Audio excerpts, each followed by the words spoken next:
some more.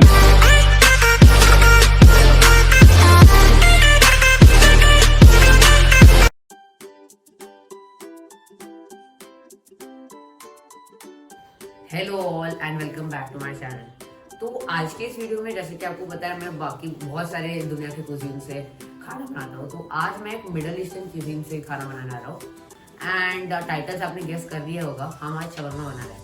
तो shawarma is basically a role. जैसे India में हर एक कंट्री कॉन्टिनेंट का फेमस रोल होता है। जैसे इंडिया का काठी रोल होता है, इतने अलग अलग रोल होता है। तो उधर ऐसा ही रोल होता है which has a lot of elements like पीटा bread, a variety of sauces, shawarma chicken of course, and pickles, vegetables के pickles करते हैं। तो आज मैं आपको मोस्टली सब बनाना सिखाऊंगा इस वीडियो में।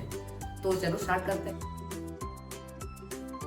So there are two things which take a lot of time to make in this recipe. One is the pickles and one is the chicken shawarma.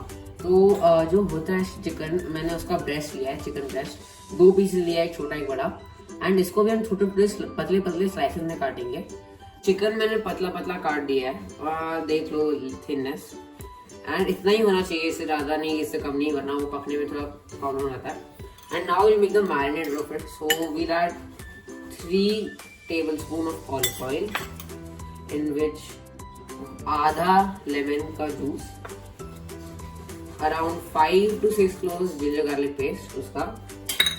Here we have salt and chili flakes. Chili flakes gives a little bit of like punchy, pungent taste and a spiciness, and a pinch of turmeric. So once you have mixed it well, you can add 2 tablespoons of yogurt and इसको वापस एक अच्छे से mix it. So now your marinade is ready. It will have that lightish orange color. In that you will add your chicken and इसको भी अच्छे से mix करो। चिकन अच्छे से मिक्स कर दिया है। नाउ योर इसको रेस्ट करेंगे मिनिमम 24 आवर्स के लिए। अगर आप बहुत जल्दी में हो तो 2-3 घंटे के लिए भी कर सकते हो, but I would not recommend that because it is a slow recipe and इसको काफी टाइम लगता है फ्लेवर्स परफेक्ट करने के लिए। तो guys, as you remember in the start of the video I had said that pickle is one more thing which takes a lot of time to rest. तो यहाँ मैंने एक बर्तन में बॉईल कर दिया था पानी, जिसमें मैंने 3 टाइप के वेजिटेबल्स डाले, जिस red bell pepper, yellow bell pepper and beetroot. तो वेजिटेबल्स आप कोई भी डाल सकते हो, बट जस्ट रिमेंबर दैट ज़्यादा ही मॉइस्चर वाले वेजीज में डालना, लाइक ककड़ी एंड ऑल दैट। एंड अभी हम इसको 5 मिनट के लिए एग्जैक्ट ब्लांच करेंगे। तो जब तक हमारे वेजीज ब्लांच हो रहे हैं, आई हैव पुट एक दूसरे बर्तन में 1.5 कप ऑफ वाटर। इसमें I add 1/2 cup of vinegar. This is जिसमें हम रखेंगे, डिप करके रखेंगे 24 आवर्स के लिए वेजीज को। तो vinegar basically gives a little bit of pungent taste. In that we'll add 1 teaspoon of salt and half a teaspoon of sugar. अभी इसको एक लाइट मिक्स दे दो। तो वंस आपके वेजिटेबल्स ब्लांच हो गए, आप इसको स्ट्रेन कर दो। तो मैंने स्ट्रेन कर लिया है वेजीज को एंड मैं उसको जो विनेगर है उसमें डाल दूंगा। अभी इसको थोड़ा कूल होने दो 5 मिनट के लिए। तो वंस मैंने 5 मिनट कूल डाउन हो गया है, तो इसको एक एयर टाइट कंटेनर में ट्रांसफर करेंगे हम। So मैंने सबसे पहले वेजीज डाला है। Now you might be thinking why am I putting veggies first? So the reason behind this is कि वेजीज अगर आप पहले डालोगे तो आपको पता है कि how much water can maximum go. तो अभी आप अपना पानी डाल सकते हो उसमें। Once you have इसको airtight container में डाल दिया है pickle and इसको, अभी now the flavors have to go inside the veggies so that it becomes more flavorful and the nice pungency you want is there. तो इसको फ्रिज में 24 आवर्स के रेस्ट रखो। So next we are going to make toom, which is a typical traditional Middle Eastern type of mayonnaise. This is like garlic mayonnaise only. इसको garlic paste से emulsify, sunflower oil के साथ emulsify करके बनाया जाता है।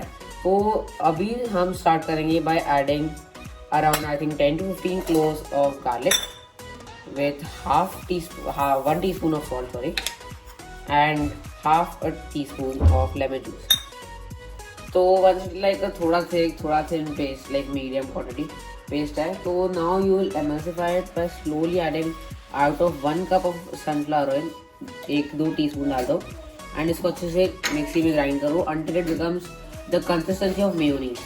थोड़ा डालते जाओ। emulsify करने के बीच में you will add 4 ice cubes to adjust the consistency. So once it's उसका consistency somewhat like this, इसको एक बर्तन में ट्रांसफर कर दो and half an hour refrigerate कर दो।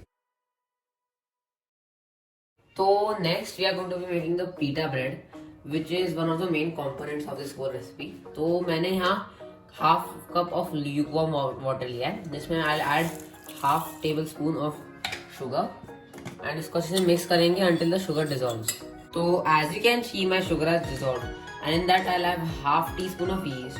एक लाइट मिक्स दो एंड 5 मिनट्स के रेस्ट करो so that the yeast wakes up। So as you can see my yeast has been activated and in that now I'll add 1.5 cups of maida which is all purpose flour and 1/4 teaspoon of salt just to balance the sugar and all that, right? And half teaspoon of baking soda। अब इसको अच्छे से mix करो until it becomes a dough। इसको knead it well, it should be a dough like this, very soft it will be। तो अब मैंने इसको टक इन कर दिया एंड साइड से थोड़ा ऑलिव ऑयल डालेंगे to prevent greasing and all that. और अभी इसको आप ढक के एक प्लास्टिक क्लॉथ से ढक सकते हो, सिल्वर फॉइल से ढक सकते हो या मुस्लिम क्लॉथ से ढक सकते हो और इसको ढक के yeah now you will rest it for 3 hours. तो 4 घंटे तो हो गए and let's see if it has risen. Yeah it has completely, it's risen actually more than I expected. बहुत ही it's like very soft to touch, it feels very nice, very satisfying. तो अभी इसको you will divide in 10 pieces. तो मतलब मैंने divide कर दिया 10 पीसेस में। अभी इसको हम गोल करेंगे एंड इसको रोटी के शेप में बेलेंगे but just a bit thicker than roti. तो शेप हमारा परफेक्ट हो गया है। इसको तवे पे डाल दो so that it cooks well. Once there are like छोटे छोटे बबल्स ऑन इट, इसको पलट दो सो दैट ये दूसरी साइड से भी पक जाए। तो अभी अंदाजे से ही लगाना पड़ता है कि वो है कि इसे dark brown, light brown circle हो जाए, मतलब it is the cooking process starting. Once it is perfectly golden brown like this, it is ready। Chicken marination has been done। 24 hours पहले मैंने कर दिया था ये मैरिनेट। तो जो चिकन शवरमा का होता है उसका अलग मशीन होता है but I don't have that. But I realize that जो अवन है it does the same function as the chicken shawarma का मशीन। तो I will be doing it with a skewer जिसमें आई ऐड चिकन के pieces जो हमने काट दिए थे, मैरिनेट कर दिए थे। तो मैंने स्क्यूअर में प्लेस कर दिया है एंड ओवन में डाल दिया मैंने। Now this will bake, make sure that it is like अच्छे से प्लेस किया है so that chicken doesn't fall off। and now we'll bake this for around 15 to 20 minutes for 200 degrees Celsius। तो our chicken is finally ready and look at how amazing it looks। मतलब ये square पे तो अलग ही level लग रहा है। तो इस चिकन को काटने का एक यूनिक स्टाइल होता है। तो ऊपर का पकड़ते हैं skewer, it just slice down to give that. तो to start off our legendary assembling, we'll start by our pita bread जो हमने ऑलरेडी डाल दिया है। We'll add 1 tablespoon of mayonnaise जो हमने garlic toom बनाया था वो। I know this might be not be the perfect consistency of mayonnaise, but जब मैंने टेस्ट किया तो I fell in love with it, so it's definitely a worth a try। तो हमने स्प्रेड कर दिया है ये अच्छे से। We'll add a little bit of hot sauce that gives a bit of spiciness also। It goes really well along all the flavors in this dish। We give it a mix again and then we add lettuce just to give it a bit more freshness। इसको बस धो के हम छोटा छोटा काट लिया था। Then our freshly pickled veggies and बहुत ही अच्छा दिख रहा है। It's like has the dark red color which I need। And to top it off, our freshly juicy chicken। Now tell me that doesn't look amazing।